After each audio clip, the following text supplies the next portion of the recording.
모든 소유를 내려놓아야 하는 이유라는 제목으로 은혜를 나누겠습니다. 이 시간 선포하는 말씀이 듣기 부담스럽고 소화하기 어렵더라도 아멘으로 받으시면 큰 은혜를 부어주실 줄 믿습니다. 인간의 모든 소유는 아담으로부터 물려받은 타락한 정욕과 죄성과 결점의 산물입니다. 이것은 마귀의 성질로 구성된 자기, 자아, 육신, 육성, 옛사람이라고도 합니다. 타락한 육신이 예수님과 함께 십자가에 죽고 부활해야만 나의 모든 소유권이 본래 주인이신 예수님께로 넘어갑니다. 소유는 크게 혈육 간의 애정, 남녀 간의 애정, 친구 간의 애정, 사물에 대한 애정과 식욕, 성욕, 무욕, 명예욕, 수면욕이 있습니다. 그리고 잠언 26장 25절에서 그 말이 좋을지라도 믿지 말 것은 그 마음에 가증한 7가지가 있다고 증언을 합니다. 7가지 가증한 것은 마음에 뿌리 박힌 원죄를 말씀하고 있는데요.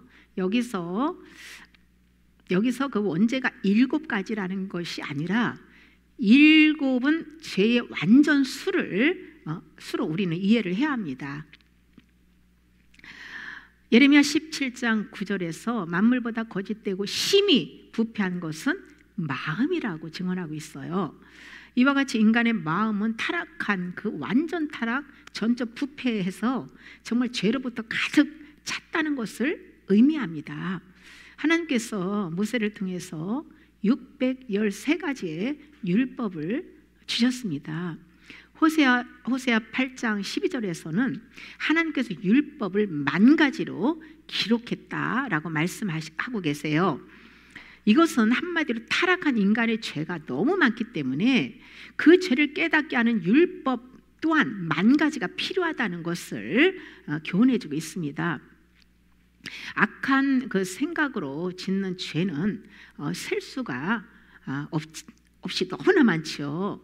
그 중에서 대표적인 그 죄성을 들라면 교만성, 태만성, 음란성, 질투성, 아집성, 포악성, 거짓성이라고 할 수 있습니다.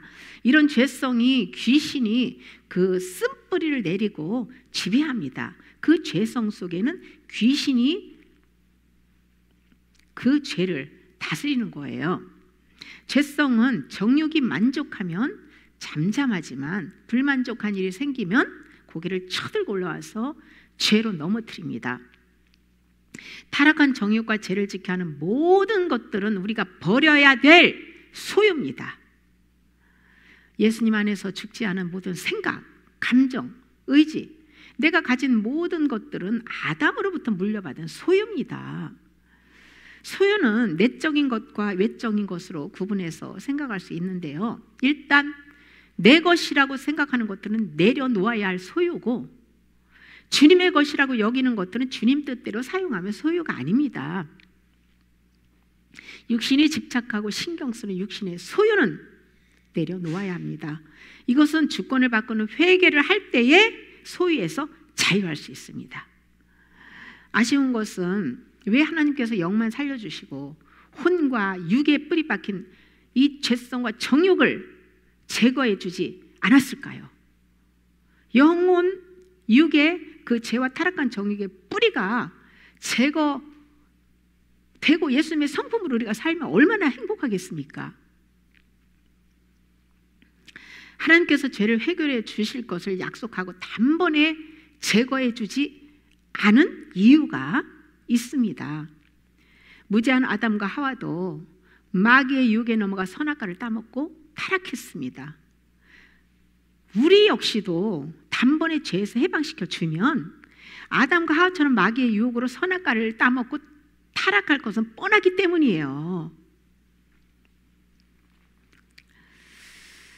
하나님의 구원 계획은 택한 백성이 성령의 인도를 받으며 영적 광야에서 말씀을 받고 죄와 정욕의 소유를 버리는 연단받은 그 자유의지로 하나님을 사랑하고 섬기도록 섭리하셨습니다.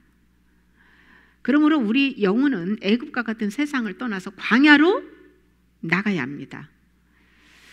그곳에서 성령의 인도와 가르침을 받으며 소유를 버리는 회개를 하고 주님의 주권을 날마다 인정해야 합니다. 애굽의 근성, 혼적 생명을 죽이는 회개를 하지 않으면 가나안 땅, 즉 천국에는 들어갈 수 없습니다. 귀신은 끊임없이 밥을 달라고 애정과 욕망을 부추깁니다. 모든 중독은 다 이미 마귀의 노예가 된 것이에요.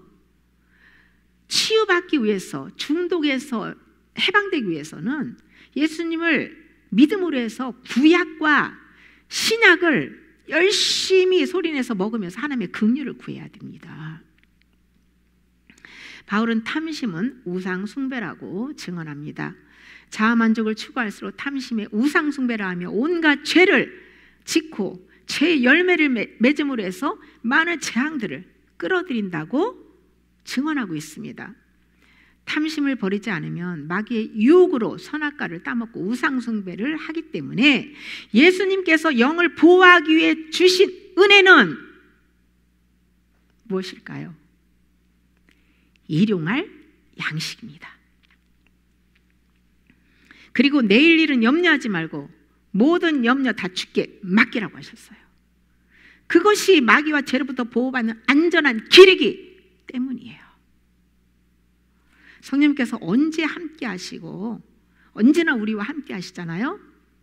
범사에 우리가 주님이 나와 함께 하심을 믿고 그분을 바라다보고 주님의 주권을 인정하면 주님께서 때에 맞게 모든 필요를 다 책임져 주신다고 약속하셨어요. 우리는 그것을 믿고 신뢰하고 주만 바라다보고 주만 따라가며 우상숭배를 하지 않게 됩니다. 그런데 이스라엘 백성 중 더러는 그날 먹을 양식만 거두라는 그 말씀에 순종하지 않고 만나를 그 다음 날 것까지 거두어 드렸어요. 그 다음 날 그 만나를 보니 그 벌레가 생기고 냄새가 나니까 이 모세가 그것을 보고 노했죠. 이것은 그날의 필요 이상의 것을 욕심으로 쌓아놓는 재물에는 벌레와 같은 귀신이 역사해서 영육을 해롭게 한다는 것을 교훈합니다. 그날의 영적, 육적인 양식을 구하는 것은요, 믿음으로 사는 거예요.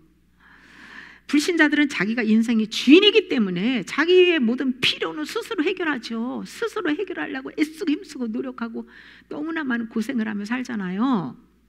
그러나 예수님을 믿는 저와 여러분은 하나님 아버지가 다 책임져 주심을 믿기 때문에 장래일을 걱정하지 않아도 된다는 것이죠.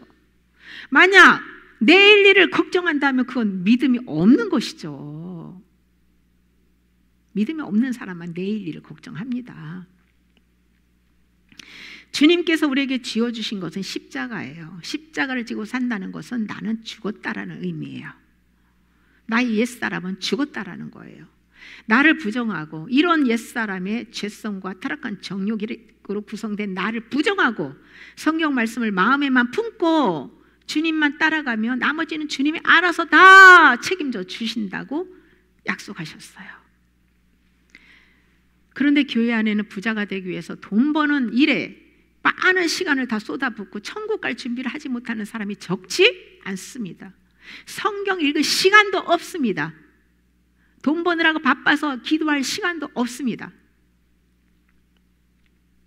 그리고 주일날 천국은 가기 위해서 예배만 딱 1시간, 그것도 졸거나 딴 생각하면서 그냥 1시간 딱 썬데이 크리스천 1시간 예배만 딱 드리고 11조 하고 나면 천국 가는 줄로 착각하죠. 예수님께서 낙타가 바늘기로 들어가는 것이 부자가 하나님의 나라에 들어가는 것보다 쉽다고 하셨어요. 그 예루살렘 성 옆에 작은 그 출입구가 있는데, 네? 거기는 낙타가 들어가기가 어려워요. 낙타는 짐을 싣고 가잖아요. 짐을 다 내려놓고도 그 낙타는 들어가기가 너무나 힘들다는 것이죠. 그런데 부자는 그 낙타보다 더 천국 들어가기가 힘들다는 거예요. 이 말씀의 본질은 소유를 버리지 않으면 천국 들어갈 수 없다라는 것이에요. 부자는 겸손한 마음 가지기가 어렵죠. 하나님의 은혜는 겸손한 사람에게 부어주시거든요. 자아를 포기하지 않고 세상 욕심이 많은 부자는 하나님의 은혜를 받기가 어렵습니다. 은혜를 받지 못하면 구원받을 수 없어요. 죄사함을 받을 수 없기 때문에 천국 갈 수가 없다는 것이죠. 선한 사람과 악인의 차이가 무엇입니까? 그것은 은혜를 하나님으로 받았느냐 받지 못했느냐에 달려 있어요. 인간은 스스로 내적 외적 소유를 내려놓을 능력이 없습니다. 그것을 아신 주님께서 사람으로는 할 수 없으나 하나님으로서는 다 할 수 있다라고 말씀하셨어요. 이때 우리가 할 일은 무엇입니까? 주님께 주권을 이양하는 거예요. 하나님이 다 하실 수 있도록 주권을 하나님께 드려야 되는 거예요. 바울은 돈을 사랑하고 탐하는 것은 일만하게 뿌리이기 때문에 먹을 것과 입을 것이 있은지 족한 줄 알고 믿음으로 살라고 권했습니다. 돈을 사랑하는 사람은 돈이 목적이 되어서 돈의 노예로 삽니다. 돈을 복음을 전파하는 수단으로 사용하면 선한 도구가 될 수 있겠죠. 그러나 자신의 꿈과 야망과 정욕의 만족을 이루기 위한 목적으로 사용하면 우상 숭배를 함으로해서 저주를 받게 되는 거예요. 하나님이 주신 물질과 시간, 건강, 모든 재능으로 주님이 기뻐하는 뜻 안에서 바르게 사용하고 성령의 열매를 맺는 것이 하나님의 축복입니다. 이거보다 더 큰 축복은 없어요. 바울처럼 부유해도 가난해도 주님 안에서 자족하는 법을 배워야 합니다. 아굴은 주님께 두 가지를 구했어요. 잠언 30장 8절 9절입니다. 곧 헛된 것과 거짓말을 내게서 멀리 하옵시고 나를 가난하게도 마옵시고 부하게도 마옵시고 오직 필요한 양식으로 나를 먹이시옵소서. 혹 내가 배불러서 하나님을 모른다. 여호와가 누구냐 할까 하며 혹 내가 가난하여서 도둑질하고 내 하나님의 이름을 욕되게 할까 두려워함이니이다. 아멘. 세상의 헛된 것과 거짓말은 다 마귀로부터 온 것입니다. 여기서 필요한 양식은 주님께서 주기도에서 구하라고 하신 일용할 양식입니다. 이스라엘 백성이 등 따뜻하고 배부를 때 하나님과 맺은 언약을 배신하고 우상 숭배를 했습니다. 우리 역시 고난 중에는 하나님을 찾고 의지합니다. 그러나 육적으로 물질이 많아지고 건강하고 모든 것들이 잘 풀리면 교만해져 가지고 세상에 눈을 돌리고 점점점 하나님을 향한 사랑은 미지근해지고 영이 부감각해진다는 거예요. 그게 바로 위험한 신호입니다. 하나님을 배신하지 않고 도둑질하지 않기 위한 좋은 조건은 일용할 양식이라는 거예요. 그런데 탐심을 버리는 회개를 하지 않은 사람들은 끝없이 다고다고하는 귀신에 잡혀서 불평, 불만, 원망을 함으로 인해서 많은 재앙들을 끌어들입니다. 하나님께서 일용할 양식을 주실 때는 사람마다 똑같이 주시는 것이 아니고요, 각자의 필요에 따라 주시는 거예요. 하나님께서 각자 행한 대로 상을 많이 주는 사람도 있고 적게 주는 사람도 있어요. 이것이 하나님의 공이에요. 사람이 말하는 공평은, 인간이 말하는 공평은 똑같이 하나씩 다 줘야 되는 거예요. 그러나 하나님은 하나님의 뜻대로 합당하게 사용하고 사는 사람에게는 10가지를 주는가 하면 정말 자기만을 위해서 그냥 믿음으로 그냥 생계만 유지하며 사는 사람은 한 개만 필요하기 때문에 하나만 주신다는 것이죠. 이게 하나님의 공이라는 것이죠. 우리가 나에게 필요한 것 그 이상의 것을 구하는 건 욕심이에요. 나에게 필요 이상 많이 가지고 있는 것들은 주님께 다 드려야 합니다. 그리스도인들은 이 땅에서는 일용할 양식으로 만족하고 영원히 살 우리의 본향 천국에 저축해야 합니다. 주권을 이양하고 성령으로 행한 모든 선행이 천국에 내 위치가 정해지고 나의 집, 그 외에 천국에서 필요한 모든 것들이 준비된다는 사실입니다. 탐심을 회개하지 않고 신앙생활하면 어떻게 될까요? 마태복음 21장 12절 13절입니다. 예수께서 성전에 들어가사 성전 안에서 매매하는 모든 사람들을 내쫓으시며 돈 바꾸는 사람들의 상과 비둘기 파는 사람들의 의자를 둘러 엎으시고 그들에게 이르시되 기록된 바 내 집은 기도하는 집이라 일컬음을 받으리라 하였거늘 너희는 강대의 소굴을 만드는도다 하시니라. 아멘. 성전에서 장사하여 강도의 소굴을 만들었던 이 사건의 이 본질이 무엇일까요? 이 말씀이 우리에게 어떻게 반영되는 걸까요? 성령님을 모시고 사는 우리는 성전입니다. 이 성전 안에 모든 불의, 추악, 탐욕, 시기, 분쟁, 사기, 비방, 교만, 자랑, 그런 모든 더러운 것들이 가득하다면 강도의 소굴인 거예요.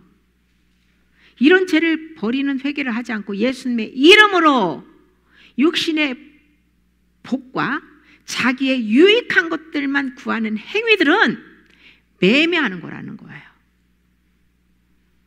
유다 백성들의 온갖 죄를 다 짓고 우상 숭배를 하면서 예배하러 성전에 들어와서는 우리가 구원을 얻었나이다 라고 했어요. 그때 하나님께서 예레미야 7장 11절에서 내 이름으로 일컬음을 받는 이 집이 너희 눈에는 도둑의 소굴로 보이느냐?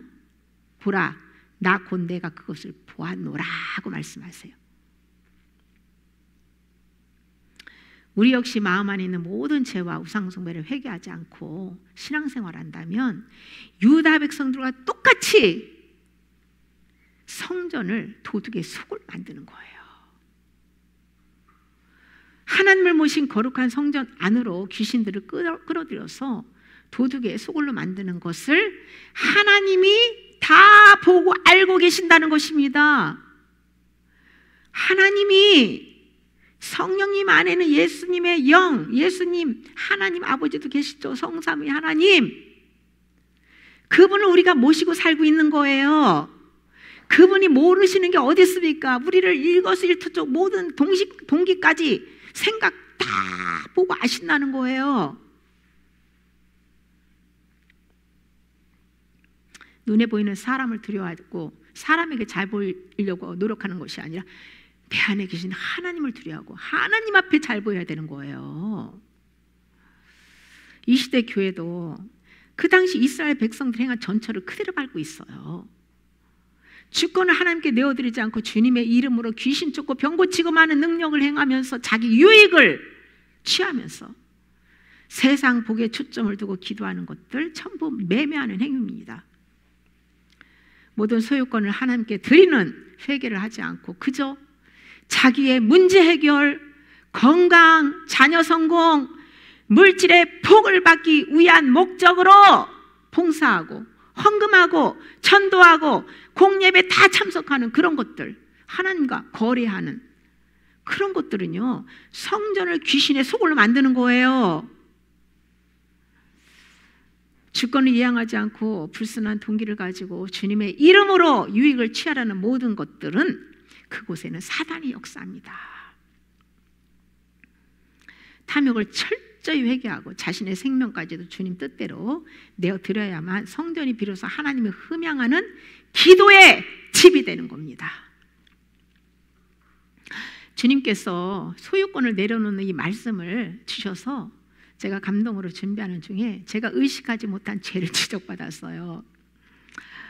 제가 유튜브 제 영상 하단에 책 주문을 올려놓았잖아요. 이제 재고가 한 70권 대충 그렇게 이제 남았는데요.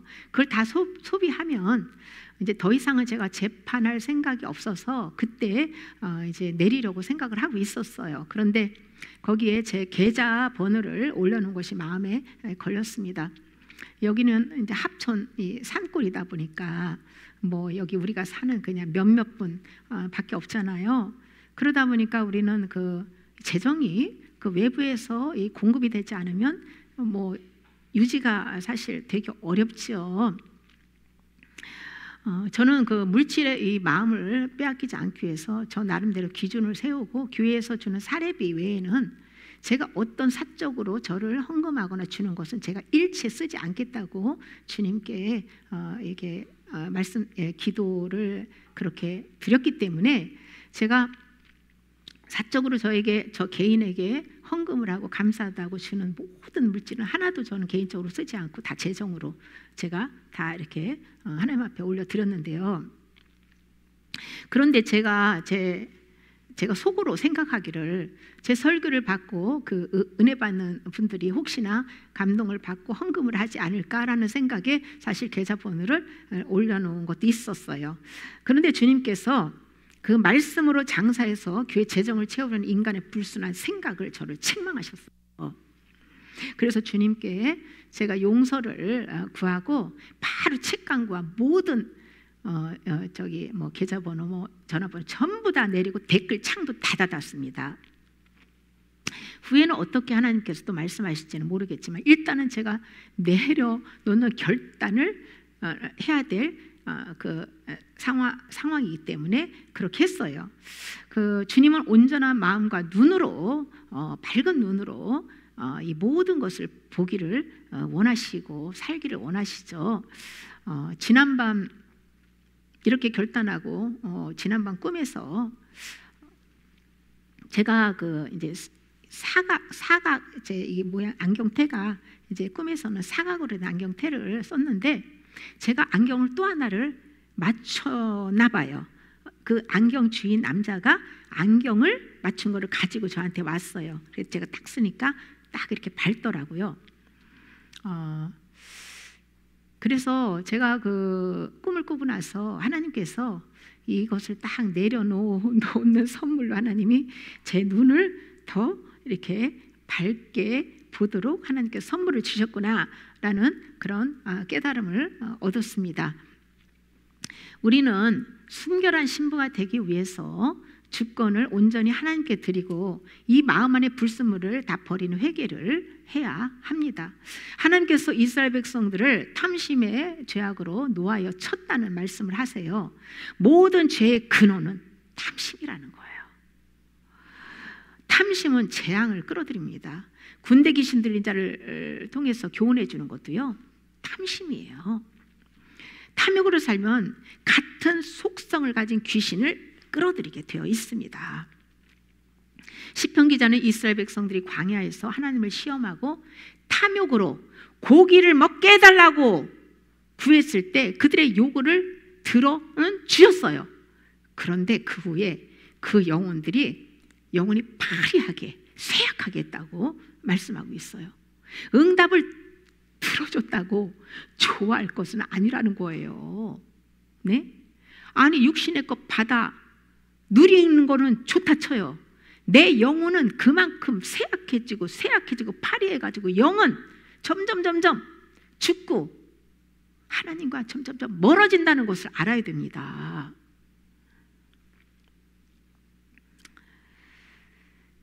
그 이스라엘 백성들이 식탐을 부린 것은 단순히 육신의 음식만을 의미하지 않습니다. 눈으로 보고 귀로 듣고 입으로 말하고 감각으로 느끼고 만족을 얻고자 하는 모든 것들을 영으로 먹는 거예요. 네, 유튜브 하루 종일 쓸데없는 것들 많이 보면 다 먹는 거예요. 절제하지 않으면 큰일 납니다. 아무거나 선별하지 않고 많이 보면 안 돼요. 정말 내가 1시간이나 2시간만 봐야겠다. 나름대로 기준을 좀 정하고 좋은 거 유익한 것만 봐야지 쓸데없는 것들요 다 보면 안 돼요. 저도 정치에 대해서는 정말 관심이 없었거든요. 그 나라와 민족을 위한 기도는 해야겠죠. 그런데 정치나 이런 것들에는 저는 보거나 일체 관심이 없었어요. 보지도 않았고. 근데 계엄 선포하고 난 이후로 제 유튜브에 이렇게 쫙 뜨니까 들어가서 뭐 거의 듣지는 않았지만 큰 글자로는 제가 이렇게 자꾸 보다 보니까 관심이 있어가지고 또 보고 하게 되더라고요. 그러면서 제 영이요 점점 약해져가는 그런 걸 제가 느꼈어요. 주님과 친밀한 교제하며 암송하며 그렇게 영적으로 주님께 가르침을 받으며 주님과 가야 되는데 자꾸 그런 것들이 자꾸 귀신이 관심을 갖게 하고 더 하면서 참 정말 이런 거 굉장히 위험하구나. 정말 모질게 용기 있게 무섭게 결단하고 끊지 않으면 안 되겠구나. 그래서 저는 그냥 결론만 그냥 큰 제목 나오면 결론만 보기를. 가짜들도 얼마나 가짜 뉴스도 많은지 아세요? 네? 정말 이 시대는요, 그 영상 문화인 이 시대는 정말 유튜브를 통해서 보는 거, 듣는 거 이거 정말 철저하게 절제하지 않으면 영성 생활하기는 주님과 친밀한 교제는 어렵습니다. 식욕, 무력, 명예욕, 수면욕, 성욕에 빠져 사는 것은요 영혼이 마귀가 주는 음식을 먹는 것과 같습니다. 육신의 것들을 탐욕으로 구할 때 하나님께서 허락하시지만은 그 대신 무서운 징벌은 은혜를 거두는 거예요. 은혜를 주지 않는 거예요. 은혜를 주지 않으면 결과는 어떻습니까? 우상숭배하게 돼 있어요. 정신병, 육신의 질병 등 여러 가지로 고통을 당하는 분들은요 자유를 얻는 길은 무엇인지 아십니까? 그동안 탐욕을 부린 모든 죄를 철저히 회개하고 그 말씀으로 채워가야 됩니다. 많은 징계와 고난은 탐심으로부터 옵니다. 입술의 자백이나 드러난 죄의 열매만 따버리는 회개는 근본적인 죄 문제를 해결할 수가 없습니다. 마귀에게 더 이상 밥을 주지 말아야 돼요. 그것은 주권을 하나님께 드리고 나는 죽고 그리스도로 사는 것입니다. 고린도전서 3장 16절 17절에서 너희는 너희가 하나님의 성전인 것과 하나님의 성령이 너희 안에 계시는 것을 알지 못하느냐? 누구든지 하나님의 성전을 더럽히면 하나님이 그 사람을 멸하시리라. 하나님의 성전은 거룩하니 너희도 그러하리라. 성전은 거룩해야 돼요. 거룩하지 않으면 멸한다고 했어요. 우리는 하나님의 성전이잖아요. 날마다 말씀의 생수로 깨끗이 청소하고 소유를 버림으로 해서 죄의 근원을 성령의 불로 태워야 합니다. 그런 영혼 안에 성령이 충만하게 임하시고 기쁨과 평안과 하나님의 의로 채워주십니다. 기도와 말씀의 생수로 더러운 죄를 씻기만 하고 소유를 버리지 않는다면 어떻게 될까요? 기회가 주어지면 개가 토한 거 다시 먹고 돼지가 씻었다가 다시 더러운 곳에 눕는 것과 같다는 거예요. 악습을 계속 반복한다는 뜻이에요. 그런 식의 패턴으로 신앙생활하면 믿음이 성장할 수 없고 성령의 열매를 거둘 수 없습니다. 그러므로 육신의 생각을 끊고 성령으로 살아야 합니다. 하나님 외에는 사람이나 그 어떤 것도 의지하지 말고 주님만 의지하고 신뢰해야 합니다. 예수님께서 하나님의 뜻대로 행하는 자들이 믿음의 형제요 자매요 무친이라고 했어요. 주님 안에서 한 마음과 한 뜻을 가진 믿음의 형제는 진리 안에서 서로 소통이 되고 교제의 큰 기쁨을 누릴 수가 있어요. 그런데 육신의 소유는 귀신이 잡고 있기 때문에 내 마음대로 쉽게 내려놓을 수가 없다는 것이죠. 귀신을 스스로 떠나게 하는 좋은 방법은요, 날마다 예수님의 살과 피를 먹고 주님과 친밀한 교제를 하는 거예요. 그리고 나를 부정하고 진리의 가치관으로 살면 자연스럽게 무가치한 것들은 내려놓게 됩니다. 귀신이 내 안에 들어왔는데 밥이 없으면 떠나는 거예요. 자기가 고통스러워서 다가오자마자 도망갑니다. 밭에 감추어진 보화로 비유한 예수님의 생명은 회개하는 영혼들의 눈에만 발견됩니다. 예수님을 이 세상에서 가장 값진 보화로 여기는 영혼들이 옛사람의 소유를 과감하게 버리는 회개를 할 수 있습니다. 주님께서 정욕을 십자가에 못 박고 주님만 쫓아가는 영혼들의 눈을 열어서 감춰진 부활을 발견하게 하십니다. 감춰진 부활만 발견하면요, 그 다음부터 무가치한 것들은요 열심히 부지로 내려놓는 회개를 하게 되어 있어요. 꾸준히 진리의 성령을 우리가 구하고 찾고 두드릴 때 하나님께서 감추어진 부활을 발견하게 해주시죠. 예수님의 생명과 연합하여 부활 생명을 살기 위해서는 반드시 옛사람의 소유를 내려놓고 주권 이양을 해야 합니다. 예수님의 말씀과 연합될 때 주님께서 마음의 할례와 신부의 예복을 입혀 주십니다. 사도 요한은 하나님의 아들이 나타난 것은 마귀를 멸하려 함이라고 증언하고 있죠. 마귀는 죄로 하나님과 단절시켜 지옥 가게 하는 일을 하는데요, 성령님께서 마귀를 멸하게 하실 때 우리가 할 일은 집착하는 소유들을 내려놓는 거예요. 내가 붙잡고 있으면 성령님이 마귀를 쫓아낼 수가 없어요. 성령님은 인격적인 분이시라 강제로 빼앗지 않는다는 것이죠.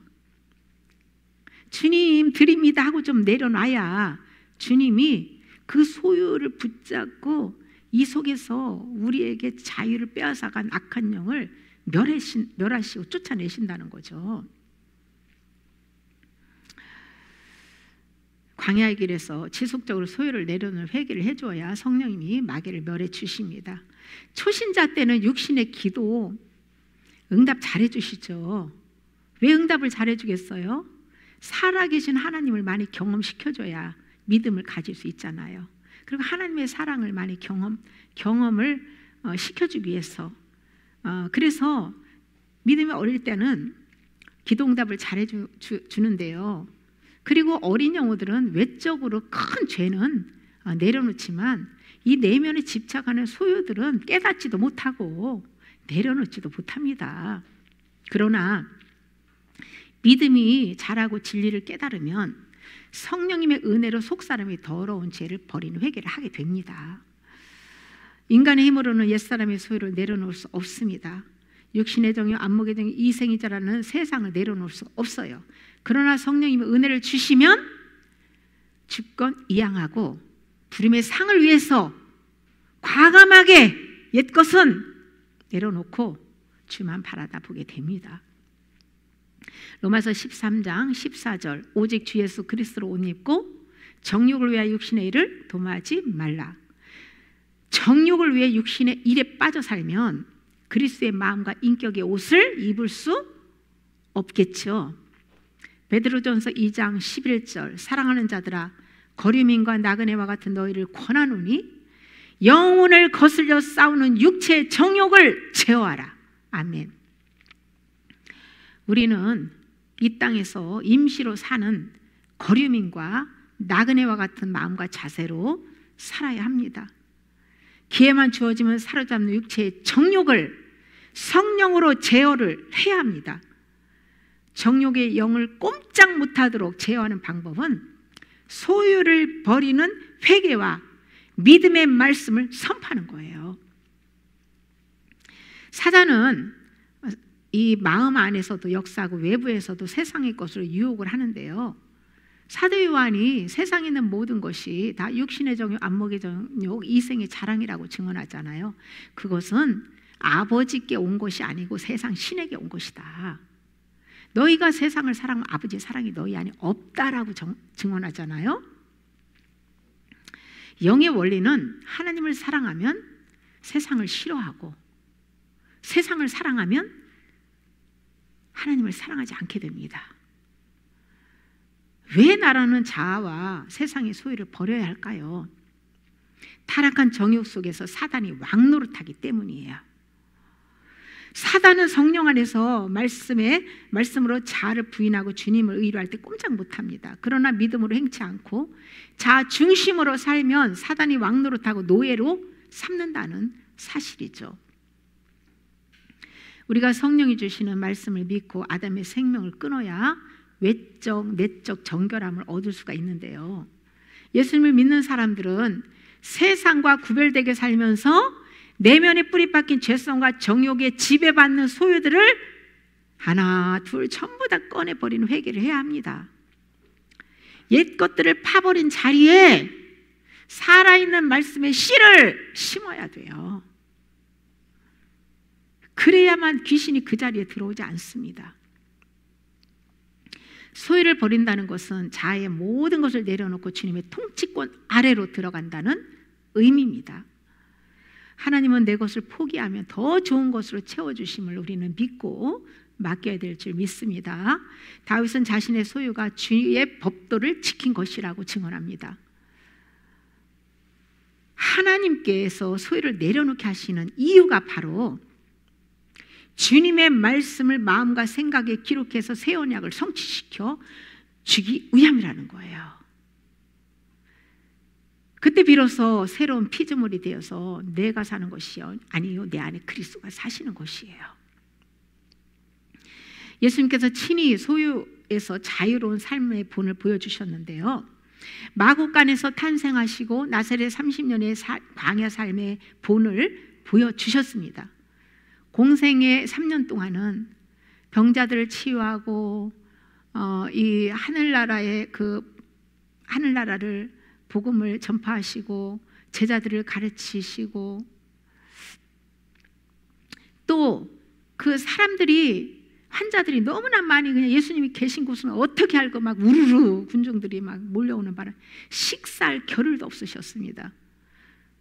예수님은 밤에는 산으로 가셔서 그냥 기도를 하다가 눈을 붙이시면서 너무나 불편하고 그렇게 어렵게 사셨어요. 십자가에 죽으시고 부활하시고 승천하심으로 구원의 길을 열어놓으신 주님께서 누구든지 내 제자가 되려거든 자기를 부인하고 자기 십자가를 지고 나를 따르라고 하셨어요. 주님의 제자는 주님 가신 길을 가야 합니다. 바울처럼 세상에서 가치 있게 자기가 여겼던 모든 것들을 예수님을 만나고 나서 다 배설물 여기고 십자가만을 자랑했잖아요. 그것처럼 우리도 예수 그리스도 안에서 그 진리의 가치관으로 살아야 되는 거예요. 어떤 특정인만 예수님의 제자의 길을 가는 것이 아니라 모든 그리스도인들은 전부 제자로 부름받은 거예요. 세상의 모든 소유를 다 가지고 누리면서 예수님의 제자가 될 수는 없습니다. 누가복음 9장 57절에서 61절에 보면 예수님께서 이 길을 가실 때에 한 사람이 주님이 이제 어디로 가시든지 자기는 따르겠다라고 말을 합니다. 그때 예수님께서 하신 말씀이 여우도 굴이 있고 공중에 나는 새도 집이 있거만 인자는 머리 둘 곳이 없다라고 하셨어요. 왜 그렇게 말씀하셨을까요? 제자가 되려면 옛사람의 모든 소유를 버리지 않으면 주님 버리고 옛사람의 모든 소유를 다 버리고 예수님처럼 살아야 한다는 것을 교훈하는 거예요. 예수님은 하나님 나라의 왕이십니다. 그분의 제자들은 하나님 나라의 백성이에요. 세상의 가치관과 세상 삶의 방식을 내려놓고 하나님이 주시는 것을 먹고 믿음으로 살아야만 하나님의 나라의 백성이라는 것이죠. 예수님은 세상에 몸담고 살면서 세상의 것을 먹고 입고 마셨지만 영혼은 세상 신이 주는 것을 소유하지 않았어요. 오직 아버지가 공급해 주시는 것으로만 살았습니다. 이것이 바로 믿음으로 사는 마음과 행실이에요. 예수님께서 또 다른 사람에게 너는 나를 따르라고 했어요. 그때 그 사람이 나로 먼저 가서 내 아버지를 장사하도록 허락하여 주세요라고 했습니다. 그때 예수님이 하신 말씀이 뭡니까? 죽은 자는 죽은 자들로 장사하게 하고 너는 가서 하나님 나라를 전파하라고 말씀하잖아요. 또 다른 사람이 주여 내가 주를 따르겠습니다마는 내 가족과 작별 인사 좀 하게 허락해 주세요 라고 하잖아요. 그때 쟁기를 잡고 네가 뒤를 돌아보는 자는 하나님 나라에 합당하지 않다라고 말씀을 하시는 거예요. 주님이 이런 말씀을 하시고자 하는 그 말씀의 본질은 주님을 따르기 위해서 육신의 어떤 것에도 얽매이지 않아야 된다는 거예요. 또한 옛것에서 완전히 떠나야 하나님 떠나서 하나님 뜻대로 살라는 거예요. 다시 옛것을 떠나고 난 다음에 다시 옛것으로 돌아가서 옛 마음과 생각과 의지와 행실로 살면 안 된다는 거예요. 아담의 피가 흐르는 인간의 생각, 감정, 의지로 살면 주님을 따라 살 수가 없다는 것이죠. 주님의 제자, 그리스도인은 될 수 없다는 거예요. 이 세상에서의 모든 일은 예수 그리스도 믿음 안에서만 가치를 발견할 수 있습니다. 우리의 모든 소유권은 주님께 있습니다. 주님이 맡겨준 소유를 잘 관리하여서 성령의 열매를 맺는 청지기로 살아야 될 줄 믿습니다. 천국 들어갈 백성들은 육신의 묶임을 풀고 하나님 뜻대로 살아야 합니다. 그러나 현재는 믿음의 수준만큼 주님의 뜻대로 살 수밖에 없는 연약함도 주님은 이해하시고 빨리 자라라고 기다려 주십니다. 나는 할 수 없지만 주님 안에 계신 성령님은 할 수 있다는 믿음으로 주님께 나아가야 돼요. 초대교회 성도들이 부활하신 예수님을 만나고 큰 은혜를 체험했습니다. 예수님의 피로 맺어진 믿음의 형제들은 한 마음과 한 뜻이 되어서 모든 물건을 서로 통용하고 자기 재물을 조금이라도 자기 것이라고 하는 이가 없었습니다.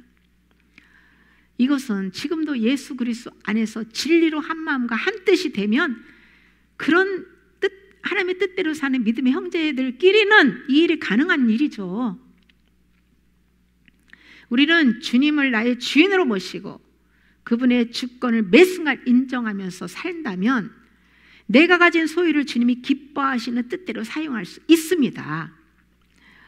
성경에서 증언하는 그 영이 지극히 작은 자, 하나님만 의뢰하는 고아와 과부들, 어린아이, 나그네의 그 본질은 심령이 가난한 겸손한 자를 말합니다.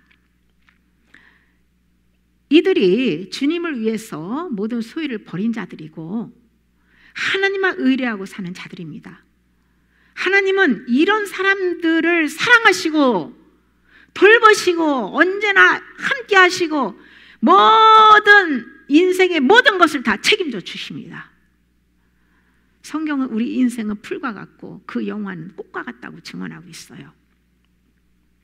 하나님께서 반드시 우리가 살아온 삶을 결산할 것입니다. 그리스도의 심판대 앞에서 뒤늦게 땅을 치고 후회하지 않기 위해서 우리는 어떻게 살아야 할까요?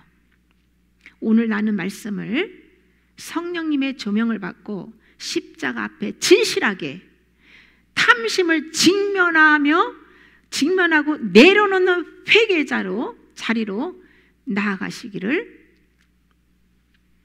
권합니다. 예수 그리스도 안에서 감춰진 지혜와 지식의 모든 보화로 신부의 예복을 준비하기 위해 주권을 이항하고 부름의 상을 위해 믿음의 경주를 하는 저와 여러분이 되시길 예수님의 이름으로 축복합니다. 아멘.